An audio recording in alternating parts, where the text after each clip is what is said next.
बिस्मिल्लाहिर्रहमानिर्रहीम। अस्सलाम वालेकुम। कराची प्रॉपर्टी चैनल के प्लेटफॉर्म से खुश आमदीद।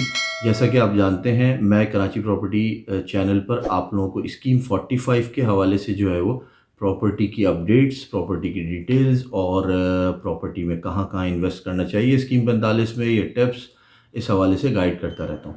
मौलाया सल्ली वसल्लिम दाइमन अबदन अला हबीबिका खैरिल खल्क़ि कुल्लिहिम। आज हम आपको स्कीम 45 की सराउंडिंग में जितनी भी सोसाइटीज़ हैं या किसी भी सोसाइटी में किस तरह से क्या क्या चीज़ों को देख के इन्वेस्टमेंट करनी चाहिए, आज उस टॉपिक के ऊपर हम थोड़ा सा डिस्कस करेंगे और आप लोगों को बताएंगे कि इन इन चीज़ों का ख्याल रखना चाहिए बिफोर इन्वेस्टमेंट सोसाइटी में। आपने सबसे पहले सोसाइटी की ऑथेंटिसिटी चेक करनी है। ऑथेंटिसिटी चेक करने का मतलब कि आपको ये मालूम हो कि सोसाइटी जो है वो डॉक्यूमेंट्स के हवाले से बिल्कुल क्लियर है, प्रॉपर 99 ईयर्स लीज़ है। सबसे पहला काम ऑथेंटिसिटी चेक करने का है। ऑफ कोर्स जो कि इन्वेस्टमेंट करने से पहले कोई भी बंदा सबसे पहले यही चीज़ चेक करता है। उसके बाद भी कुछ ऐसी चीज़ें हैं जिसको देखना चाहिए। सबसे पहले मैं आपको बता दूं कि सोसाइटी की प्लानिंग कैसी है, कि किस टाइप की प्लानिंग की हुई है उन्होंने। कुछ सोसाइटीज़ होती हैं कि 20 फीट और 24 फीट से ऊपर पूरी सोसाइटी में रोड्स ही मौजूद नहीं है।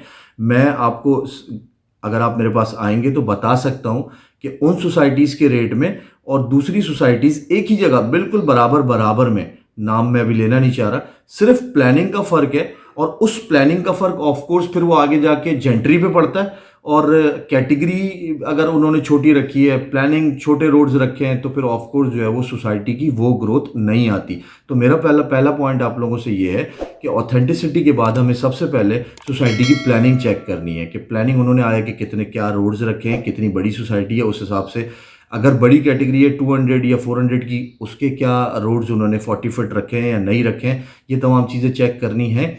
और इसके अलावा एमिनिटीज़ कितनी रखी हैं। अगर बहुत बड़ी सोसाइटी है तो उसमें कुछ कुछ पोर्शन में या कुछ ब्लॉक्स में या सेक्टर्स में उन्होंने एमिनिटीज़ रखी हैं, मस्जिद, स्कूल, पार्क का ख्याल रखा है या नहीं रखा है। एक बात तो ये हो गई। उसके बाद अगर हम सेकंड पॉइंट की बात करें, जो कि इम्पोर्टेंट पॉइंट है, सराउंडिंग में सोसाइटीज़ के क्या क्या चीज़ें मौजूद हैं, सराउंडिंग में किस टाइप की सोसाइटीज़ मौजूद हैं, अप्रोच कमर्शियल से कितनी दूर है।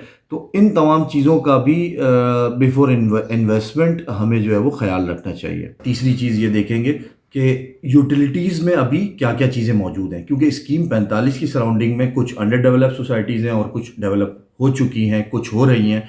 तो आपको इन्वेस्टमेंट करने से पहले ये ज़रूर देखना है कि उनकी प्लानिंग में आया कि अगर वो एक बड़ा टुकड़ा उन्होंने लिया हुआ है, अभी बिल्कुल इनिशियल फेजेस में है, तो आया कि मेन काम हुआ है, या जैसे कि सीवरेज के काम हो जाते हैं या पानी की लाइनें मेन मेन डल जाती हैं। तो इन चीज़ों का भी आप लोगों की नॉलेज में होना ज़रूरी है कि क्या क्या यूटिलिटीज़ में से उन्होंने काम करा दिए। इसके बाद आप जो है वो ये देख सकते हैं कि बिल्डर का प्रीवियस एक्सपीरियंस कैसा है, उस सोसाइटी के बिल्डर का प्रीवियस कौन कौन से प्रोजेक्ट्स हैं। इन चीज़ों से भी आप आइडिया लगा सकते हैं कि आया कि ये सोसाइटी आगे ग्रो करेगी या नहीं करेगी। लोकेशन, फिर ये तमाम चीज़ें तो आप ऑफ कोर्स आप मैटर करती हैं, लेकिन बिल्डर का भी काफ़ी इंपॉर्टेंट रोल होता है कि वो आया कि कितनी चीज़ें प्रीवियसली, कितने प्रोजेक्ट्स डिलीवर कर चुका है। ये जितने पॉइंट्स मैंने आपको बताए हैं, अगर बिफोर इन्वेस्टमेंट ये तमाम चीज़ें आप देख लेंगे और ये तमाम चीज़ें मौजूद हैं, तो ऑफ कोर्स इन्हीं चीज़ों के ऊपर बेस करती है ग्रोथ, कि वो सोसाइटी कितनी ग्रो करेगी। तो इन तमाम चीज़ों का जितना ख्याल रखेंगे उतना अच्छा है। एक एग्जांपल देता हूँ आपको, पंजाबी सौदागरान का एक छोटा सा फेज़ यहाँ लॉन्च हुआ है स्कीम 45 में। तो उसका प्रीवियस एक्सपीरियंस जो बहुत अच्छा है, पंजाबी का, पंजाबी प्रॉपर्टी में एक ब्रांड बन चुका है। तो वो डिलीवर करते हैं तो लोग जो है वो रिकमेंड करते हैं और उनकी सोसाइटी ग्रो करती है। इसके अलावा आप प्रॉपर्टी के हवाले से डिटेल्स जानना चाहते हैं या इन्वेस्टमेंट के हवाले से मुझसे डिस्कस करना चाहते हैं, तो मंडे टू फ्राइडे आप जो है वो मेरे ऑफिस तशरीफ़ ला सकते हैं। मेरा ऑफिस है गुलशन मेमार में, नवाज शरीफ पार्क के पास। अपना ख्याल रखिएगा। अस्सलाम वालेकुम। इसके अलावा मेरे चैनल को सब्सक्राइब कीजिए ताकि आपको गार्डन सिटी, गुलशन मेमार और स्कीम 45 की तमाम सोसाइटीज़ की अपडेट्स टाइम टू टाइम मिलती रहें। जज़ाकल्लाह।